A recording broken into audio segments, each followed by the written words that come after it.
E-PAO tabiriba khudimako Uidram Susmitana ayuki pau pizari ahanbida maruoiba headline. NK Sanajaobana Chatlamba Lambi Khongul Lirabadi Lebaki Yaiphaba Oigani haina Sanayaima phongdokre. License by the expiry date yaudaba diabetes ki hidak supply toramba clinic seal tawkre.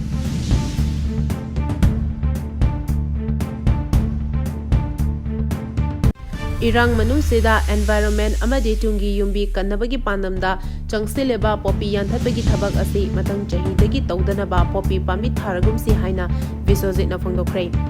House andona pijari. NK Sanajaobana Chatlamba Lambi Khongul Lirabadi Lebaki Yaiphaba Oigani haina Sanayaima phongdorakli. Lamdam asigi hauzik oiriba phibam asida leibak amadi furup kangani haina chongthorakliba nahasingna NK Sanajaobana ngakna chatlamba masagi integrity amadi commitment adu matau tamba ngamlabadi lebaki Yaiphaba oigani amadi asengba Manipur macha kaya ama thoklakani haina social activist RK Sanayaima phongdokre.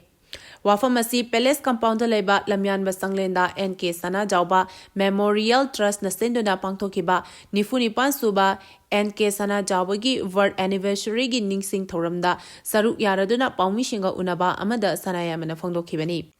Laikhidraba NK Sanajaobagi mafamda haikat laikat tamduna ikai khumnabo utpana mapung oikiba thoram aduda RK Sanayaima hai.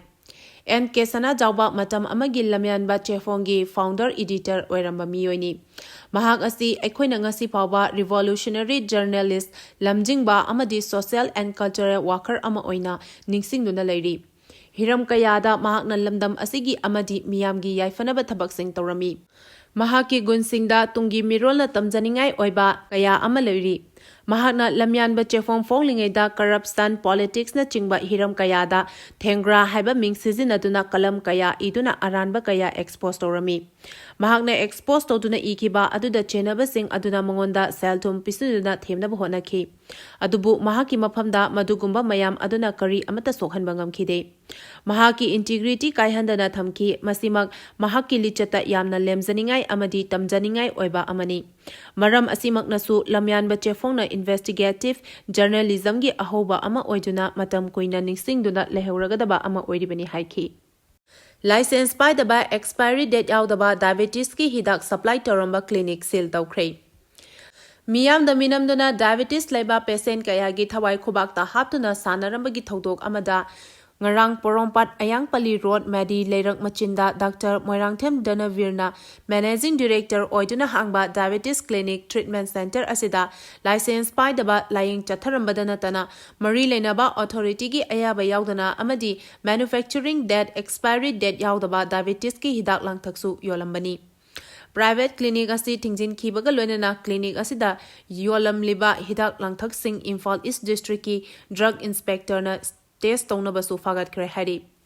Thaudog asiga mari lenana Imphal East drug inspector A. Romita Devi na phongdokhibada Directorate of Health Services Manipur gi director na tha kharagi mamangda athingba thamduna leiriba treatment center asina ayaba yaudana hidak yolambata natana makhatana analaying chatharamba thengnabadagi Imphal East Police Station dagi notice ama lakpadagi hariba inspection asi chathakibani. Treatment center asida leiriba chayetnaba sing asi loidriba phawa miyamna center asida analaying chathabidanaba amadi hidak leidanaba su khanghali. Irang manungsida environment amadi tungi yumbi kannabagi pandamda changsileba popi yanthatpagi thabak asi mathang chahidagidi tawdanaba popi pambi thargumsi haina bisojina phongdokre. Environment and Climate Change ki Minister Thongam Bisojena Manipur gi irang manung asida environment amadi tungi yumbi kannabagi pandamda changsileba popi yanthatpagi thabak asi mathang chahidagidi tawdanaba popi pambi thargumsi haina appeal tawkre. Wafamasi Directorate of Environment and Climate Change na putokpa ingkumja lising ani kunmanga ki calendar formaga mari lenana porompata leba Directorate asigi conference hall da pangthokpa thoramda mahakna phongdokhibani. Environment and Climate Change ki Director amadi atai officers sing yauna pangthokpa thoram aduda Minister Bisojit na hai. Global warming amasung climate change na piraliba chaithing sing asi thengnaba ngamnaba state nodal agency da thodang khara sinori. Madudi Environmental Clearance ki grant ki damak State Environment Impact Assessment Authority semba Land Acquisition ga mari lenaba Social Impact Assessment gi report thaba State asida leriba wetland sing kanabagi damak Manipur State Wetland Authority semba Pollute oraba turel sing rejuvenate taunabagi damak River Rejuvenation Committee semba chahi amagi action plan puthoknabagi damak State Nodal Agency for Climate Change semba asina jingmani Sinarali bathodang sing asigi manung chana ing kumja lising ani kunmari kunmanga gi oina thabak thoram kaya paikhatnabagi pandam thambaga loinana project kharasu mapung fana loishinba ngamkhre Masida district level office amasung district level environment monitoring cells shembale khre Paugi marak thatna Loyalam E-PAO tabiriba khudimakna channel asibu nungsibiduna like amadi subscribe tawbiduna subscriber masing hengat hanbada adom su mateng pangbiyu Ayava yauduna thabak tawbiganu haina phongdoraklei Walmete Council WMC ki Secretary General gi Pampuramba Yambem Arunna Guwahati da laktuna Guwahati ki Manipuri Basti da WMC ki meeting ama WMC ki CEC gi Chairman gi ayaba yaudana amadi khangandana pangthoke tawriba meeting asi WMC gi leiriba Constitution gi mayokta thabak tawbani haina Ziri News Network ki conference hall da pangthokiba Paugi mifam amada WMC Delhi Unit ki Vice President oibada natana Central Executive Committee gi executive member su ediba Kaisam Rone na paumi sing da phongdokre mahakna hai hana WMC ki chairman oramba Haigruzam Navashyamga khanaduna tonganba Walmete Council ama puthokna ba hona rambana maram oiraga Yambem Arun WMC digi terminate tawki WMC ga mari lenadrabasu Yambem Arunna tongan mafamda chatuna WMC gi ming sizinaduna meeting kaya pangthole loinana WMC gi ming lauduna thabakaya pangthokna ba honori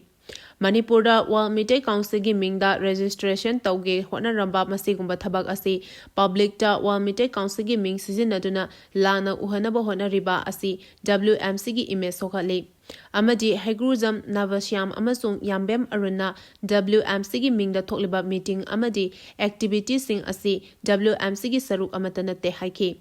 Walmete Council asi body amani makhoina tawriba thabak sing asi makhatana tawbidanaba ningsingjari masida tholapa afavatagi daita WMC gi ming sizinariba mioising asina pugadabani haiba wafam kaya su ronena phongdokhi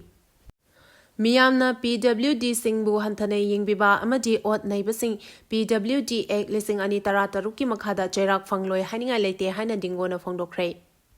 Social Welfare Minister Haikam Dingona Haikre Miyamna person with disability singbu hantane yengbiba amadi ot nebiba sing person with disability act lising ani tarataruki makhada chairak fangloi haninga leite Wafamasi ngarang Office of the State Commissioner Person with Disability Manipurna anoba chahi lising ani kunmanga ki puthopa calendar ama phongbugi thoramda phongdokhibani Purai Romba Khongnang Makhongda Leiba Minister gi Kwata da pangthokiba calendar phongbugi thoram aduda Person with Disability State Commissioner W Vihari Amadi Social Welfare gi Deputy Director L Danesor su saruyakhi Minister na makhatana hai ngarang phongliba calendar asida person with disability na thingnariba awabasing amadi makhoida yengbiriba mityeng singi matangda awareness piba wafam kaya yauri masigi mathakta matau karamna makhoigi awabasing kokhangadage haiba warosing su mapung phane yawba oibana calendar asi yamna maru oiba calendar amani haikhi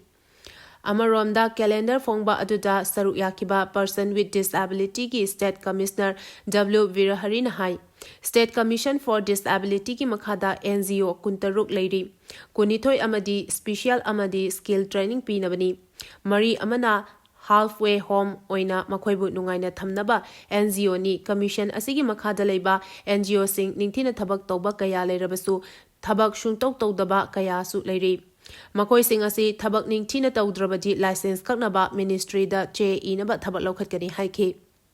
Differently able oiraba singi damak lenga ki thabak changbada chada mari amadi school college singda ming chanbada chada manga thamli masi indaba lenga ki tongan ba department singi mathakta case kunipal lokhakrei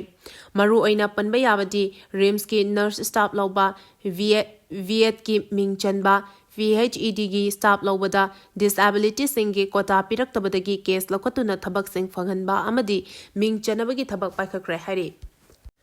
ꯕꯣꯁꯦꯝꯅ ꯄꯨꯊꯣꯛꯄ ꯂꯥꯏꯔꯤꯛꯁꯤꯡ academic session ꯍꯧꯔꯕ ꯃꯇꯨꯡ ꯐꯥꯎꯕ ꯂꯥꯏꯔꯤꯛ ꯐꯪꯗꯕꯒꯤ ꯈꯨꯗꯣꯡꯆꯥꯗꯕ ꯂꯩꯔꯝꯕꯁꯤꯡꯗꯨ ꯂꯩꯔꯔꯣꯏ ꯍꯥꯏꯅ ꯖꯤꯇꯦꯂꯥꯜꯅ ꯐꯣꯡꯗꯣꯛꯈ꯭ꯔꯦ꯫ Board of secondary education Manipur ꯕꯣꯁꯦꯝꯒꯤ ꯁꯦꯀ꯭ꯔꯦꯇꯔꯤ ꯑꯦꯁ ꯖꯤꯇꯦꯂꯥꯜ ꯁꯔꯃꯅ ꯍꯥꯏꯈ꯭ꯔꯦ꯫ ꯆꯍꯤ ꯈꯨꯗꯤꯡꯒꯤ ꯕꯣꯔꯗ ꯑꯣꯐ ꯁꯦꯀꯦꯟꯗꯔꯤ ꯏꯗꯨꯀꯦꯁꯟ ꯃꯅꯤꯄꯨꯔꯅ ꯄꯨꯊꯣꯛꯄ ꯂꯥꯏꯔꯤꯛꯁꯤꯡ ꯑꯦꯀꯥꯗꯦꯃꯤꯛ ꯁꯦꯁꯟ ꯍꯧꯔꯕ ꯃꯇꯨꯡ ꯊꯥ ꯑꯃ ꯑꯅꯤ ꯍꯦꯜꯂꯕ ꯐꯥꯎꯕ ꯂꯥꯏꯔꯤꯛ ꯐꯪꯗꯕꯒꯤ ꯈꯨꯗꯣꯡꯆꯥꯗꯕ ꯀꯌꯥ ꯃꯥꯌꯣꯛꯅꯔꯝꯕ ꯑꯗꯨ ꯍꯟꯗꯛ ꯆꯍꯤꯒꯤ ꯑꯣꯏꯅꯗꯤ ꯂꯩꯔꯔꯣꯏ, ꯂꯥꯏꯔꯤꯛ ꯄꯤꯕ ꯍꯧꯔꯦ꯫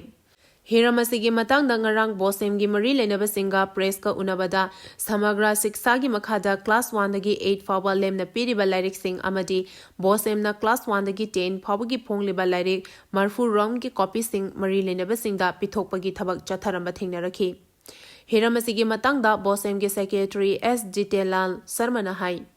ꯆꯍꯤ ꯈꯨꯗꯤꯡꯒꯤ ꯂꯥꯏꯔꯤꯛ ꯐꯪꯗꯕꯒꯤ ꯈꯨꯗꯣꯡꯆꯥꯗꯕ ꯑꯃ ꯃꯍꯩꯔꯣꯏꯁꯤꯡꯗ ꯊꯦꯡꯅꯔꯝꯕ ꯑꯗꯨ ꯀꯣꯛꯍꯟꯅꯕ ꯍꯥꯌꯔ ꯑꯣꯊꯣꯔꯤꯇꯤꯁꯤꯡꯒ ꯇꯥꯟꯅꯔꯕ ꯃꯇꯨꯡ ꯗꯤꯁꯦꯝꯕꯔ 18ꯇꯒꯤ ꯂꯥꯏꯔꯤꯛꯁꯤꯡ ꯄꯤꯅꯕ ꯑꯦꯒ꯭ꯔꯤꯃꯦꯟ ꯑꯃ ꯇꯧꯅꯔꯕ ꯃꯇꯨꯡ ꯕꯣꯁꯦꯝꯒꯤ ꯑꯟꯗꯔ ꯁꯦꯀ꯭ꯔꯦꯇꯔꯤ ꯇꯦꯛꯁꯕꯨꯛ ꯑꯃꯗꯤ ꯁ꯭ꯇꯥꯐꯁꯤꯡꯅ ꯁꯨꯇꯤ ꯅꯨꯃꯤꯠꯁꯤꯡ ꯐꯥꯎꯕ ꯊꯕꯛ ꯀꯥꯗꯨꯅ ꯀꯟꯅ ꯍꯣꯠꯅꯕꯗꯒꯤ ꯂꯥꯏꯔꯤꯛꯁꯤꯡ ꯑꯁꯤ ꯅꯕꯦꯝꯕꯔ 30 ꯍꯥꯏꯕꯗꯤ ꯍꯥꯟꯅ ꯊꯥꯈꯤꯕ ꯌꯥꯅꯈꯤꯕ ꯅꯨꯃꯤꯠꯁꯤꯡ ꯆꯌꯣꯜ 3 ꯉꯟꯈꯠꯅ ꯄꯤꯕ ꯌꯥꯔꯒꯅꯤ ꯍꯥꯏꯅ ꯍꯥꯌꯔ ꯑꯣꯊꯣꯔꯤꯇꯤꯗ ꯈꯪꯍꯟꯈꯤ꯫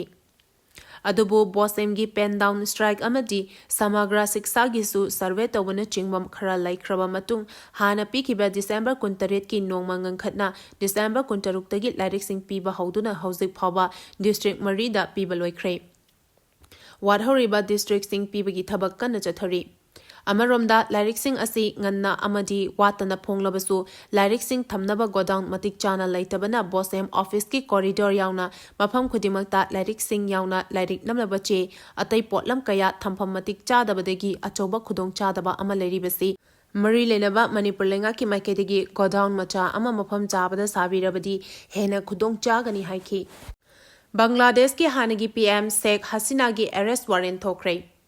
ꯕꯪꯒ꯭ꯂꯥꯗꯦꯁꯇ ꯊꯣꯛꯈꯤꯕ ꯑꯆꯧꯕ ꯏꯔꯥꯡꯅ ꯃꯔꯝ ꯑꯣꯏꯔꯒ ꯃꯤꯁꯤ ꯃꯤꯅꯥ ꯀꯌꯥ ꯌꯥꯎꯈꯤꯕ ꯑꯗꯨ ꯂꯩꯕꯥꯛ ꯑꯁꯤꯒꯤ ꯄ꯭ꯔꯥꯏꯝ ꯃꯤꯅꯤꯁꯇꯔ ꯁꯦꯈ ꯍꯁꯤꯅꯥꯅ ꯃꯍꯥꯛꯀꯤ ꯃꯤꯅꯤꯁꯇꯔꯁꯤꯡ ꯑꯃꯗꯤ ꯃꯔꯤ ꯂꯩꯅꯕ ꯑꯣꯐꯤꯁꯤꯌꯦꯜꯁꯤꯡꯅ ꯊꯣꯛꯍꯟꯕꯅꯤ ꯍꯥꯏꯅ ꯆꯥꯎꯅ ꯃꯔꯥꯜ ꯁꯤꯔꯗꯨꯅ ꯑꯊꯨꯕꯗ ꯐꯥꯒꯗꯕꯅꯤ ꯍꯥꯏꯅ ICP ꯑꯦꯔꯦꯁꯠ ꯋꯥꯔꯦꯟꯠ ꯊꯣꯛꯈ꯭ꯔꯦ꯫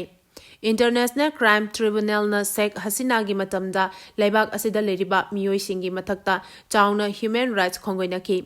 ꯃꯔꯝ ꯑꯗꯨꯅ ꯃꯍꯥꯛ ꯌꯥꯎꯅ ꯃꯔꯤ ꯂꯩꯅꯕ ꯄꯨꯝꯅꯃꯛ ꯐꯥꯔꯕ ꯃꯇꯨꯡꯗ ꯃꯈꯣꯏꯒꯤ ꯃꯊꯛꯇ ꯀꯦꯁ ꯆꯠꯊꯒꯗꯕꯅꯤ ꯍꯥꯏꯅꯁꯨ ꯐꯣꯡꯗꯣꯔꯛꯈꯤ꯫ ꯁꯦꯈ ꯍꯁꯤꯅꯥꯒꯤ ꯂꯩꯉꯥꯛ ꯇꯨꯝꯈ꯭ꯔꯕ ꯃꯇꯨꯡꯗ ꯂꯩꯉꯥꯛ ꯁꯥꯁꯟ ꯄꯥꯏꯔꯤꯕ ꯏꯟꯇꯔꯤꯝ ꯒꯚꯔꯟꯃꯦꯟꯠꯅ ꯏꯟꯗꯤꯌꯥꯗ ꯁꯦꯈ ꯍꯁꯤꯅꯥꯕꯨ ꯁꯤꯟꯅꯅꯕ ꯍꯥꯏꯔꯛꯈꯤꯕ ꯂꯩꯈ꯭ꯔꯕꯅꯤ꯫ ꯃꯔꯤꯁꯨꯕ ꯆꯤꯉꯥ ꯃꯤꯐꯝ ꯏꯔꯥꯕꯣꯠ ꯚꯕꯟꯗ ꯄꯥꯡꯊꯣꯛꯈ꯭ꯔꯦ꯫ ꯑꯍꯥꯟꯕ ꯃꯅꯤꯄꯨꯔꯒꯤ ꯔꯥꯖꯅꯤꯇꯤꯒꯤ ꯍꯧꯔꯛꯐꯝ ꯑꯣꯏꯅ ꯏꯪ ꯀꯨꯝꯖꯥ 1959ꯒꯤ ꯗꯤꯁꯦꯝꯕꯔ 19 ꯑꯃꯗꯤ 30ꯗ ꯄꯥꯡꯊꯣꯛꯈꯤꯕ ꯆꯤꯉꯥ ꯃꯤꯐꯝꯒꯤ 43ꯁꯨꯕ ꯄꯥꯂꯟ ꯊꯧꯔꯝ CPI, CPIM, RSP ꯑꯃꯗꯤ ꯐꯣꯔꯋꯥꯔꯗ ꯕ꯭ꯂꯣꯛ ꯃꯅꯤꯄꯨꯔꯅ ꯁꯤꯟꯗꯨꯅ ꯏꯔꯥꯕꯣꯠ ꯚꯕꯟꯗ ꯉꯔꯥꯡ ꯄꯥꯡꯊꯣꯛꯈ꯭ꯔꯦ꯫ ꯅꯤꯡꯊꯧ ꯄꯥꯟꯕ ꯐ꯭ꯌꯨꯗꯥꯂꯤꯖꯝ ꯈꯨꯟꯅꯥꯏꯗ ꯃꯤꯆꯝ ꯃꯤꯌꯥꯝꯕꯨ ꯑꯣꯠ-ꯅꯩꯈꯤꯕ ꯃꯇꯝ ꯑꯗꯨꯗ ꯂꯝꯌꯥꯟꯕ ꯏꯔꯥꯕꯣꯠꯅ ꯀꯔꯝꯅ ꯂꯩꯕꯥꯛ ꯑꯁꯤꯒꯤ ꯃꯤꯌꯥꯝꯕꯨ ꯃꯥꯏꯑꯣꯟ ꯆꯨꯝꯈꯤ ꯍꯥꯏꯕꯒꯤ ꯃꯔꯤꯛ ꯆꯨꯝꯕ ꯋꯥꯐꯝ ꯀꯌꯥ ꯋꯥꯉꯥꯡꯂꯣꯏꯁꯤꯡꯅ ꯐꯣꯡꯗꯣꯛꯅꯈꯤ꯫ ꯅꯤꯡꯁꯤꯡ ꯊꯧꯔꯝ ꯑꯗꯨꯗ CPIꯒꯤ ꯁꯦꯀ꯭ꯔꯦꯇꯔꯤ L. ꯊꯣꯏꯔꯦꯟ, CPIꯒꯤ ꯍꯥꯟꯅꯒꯤ ꯁꯦꯀ꯭ꯔꯦꯇꯔꯤ L. ꯁꯣꯇꯤꯟ ꯀꯨꯃꯥꯔ, CPIMꯒꯤ ꯁꯦꯀ꯭ꯔꯦꯇꯔꯤ KSH ꯁꯥꯟꯇ, RSPꯒꯤ ꯁꯦꯀ꯭ꯔꯦꯇꯔꯤ ꯀꯥꯡꯖꯝ ꯃꯅꯣꯔꯟꯖꯟ, AIFBꯒꯤ ꯁꯦꯀ꯭ꯔꯦꯇꯔꯤ ꯈꯣꯝꯗ꯭ꯔꯥꯝ ꯗꯅꯦꯁꯣꯔꯅ ꯄ꯭ꯔꯦꯁꯤꯗꯦꯟꯠ ꯃꯦꯝꯕꯔ ꯑꯣꯏꯅ ꯃꯔꯤꯁꯨꯕ ꯆꯤꯉꯥ ꯃꯤꯐꯝ ꯑꯗꯨꯗ ꯁꯔꯨꯛ ꯌꯥꯈꯤ꯫ ꯄꯥꯎꯒꯤ ꯃꯔꯛ ꯊꯠꯅ ꯂꯣꯌꯥꯂꯝ E-PAO ꯇꯥꯕꯤꯔꯤꯕ ꯈꯨꯗꯤꯡꯃꯛꯅ ꯆꯦꯅꯦꯜ ꯑꯁꯤꯕꯨ ꯅꯨꯡꯁꯤꯕꯤꯗꯨꯅ ꯂꯥꯏꯛ ꯑꯃꯗꯤ ꯁꯕꯁꯀ꯭ꯔꯥꯏꯕ ꯇꯧꯕꯤꯗꯨꯅ ꯁꯕꯁꯀ꯭ꯔꯥꯏꯕꯔ ꯃꯁꯤꯡ ꯍꯦꯟꯒꯠꯍꯟꯕꯗ ꯑꯗꯣꯝꯁꯨ ꯃꯇꯦꯡ ꯄꯥꯡꯕꯤꯌꯨ꯫ ꯑꯔꯣꯏꯕꯗ ꯃꯔꯨꯑꯣꯏꯕ ꯄꯥꯎ ꯑꯃꯨꯛꯀ ꯍꯟꯅ ꯄꯤꯖꯔꯤ꯫ NK Sanajaobana Chatlamba Lambi Khongul Lirabadi Lebaki Yaiphaba Oigani haina Sanayaimana Phongdokkhre. Licence ꯄꯥꯏꯗꯕ ꯑꯦꯛꯁꯄꯥꯏꯔꯤ ꯗꯦꯠ ꯌꯥꯎꯗꯕ ꯗꯥꯏꯕꯦꯇꯤꯁꯀꯤ ꯍꯤꯗꯥꯛ ꯁꯄ꯭ꯂꯥꯏ ꯇꯧꯔꯝꯕ ꯀ꯭ꯂꯤꯅꯤꯛ ꯁꯤꯜ ꯇꯧꯈ꯭ꯔꯦ꯫ ꯏꯔꯥꯡ ꯃꯅꯨꯡꯁꯤꯗ ꯑꯦꯟꯚꯥꯏꯔꯟꯃꯦꯟꯠ ꯑꯃꯗꯤ ꯇꯨꯡꯒꯤ ꯌꯨꯝꯕꯤ ꯀꯟꯅꯕꯒꯤ ꯄꯥꯟꯗꯝꯗ ꯆꯪꯁꯤꯜꯂꯤꯕ ꯄꯣꯄꯤ ꯌꯥꯟꯊꯠꯄꯒꯤ ꯊꯕꯛ ꯑꯁꯤ ꯃꯊꯪ ꯆꯍꯤꯗꯒꯤꯗꯤ ꯇꯧꯗꯅꯕ ꯄꯣꯄꯤ ꯄꯥꯝꯕꯤ ꯊꯥꯔꯒꯨꯝꯁꯤ ꯍꯥꯏꯅ ꯕꯤꯁꯣꯖꯤꯠꯅ ꯐꯣꯡꯗꯣꯛꯈ꯭ꯔꯦ꯫ ꯃꯇꯥꯡ ꯑꯁꯤꯗ ꯂꯣꯌꯥꯂꯝ E-PAOꯅ ꯑꯌꯨꯛꯀꯤ ꯄꯥꯎ ꯄꯤꯕ ꯂꯣꯏꯖꯔꯦ꯫ ꯇꯥꯕꯤꯔꯤꯕ ꯈꯨꯗꯤꯡꯃꯛꯄꯨ ꯑꯃꯨꯛꯀ ꯍꯟꯅ ꯈꯨꯔꯨꯝꯖꯔꯤ꯫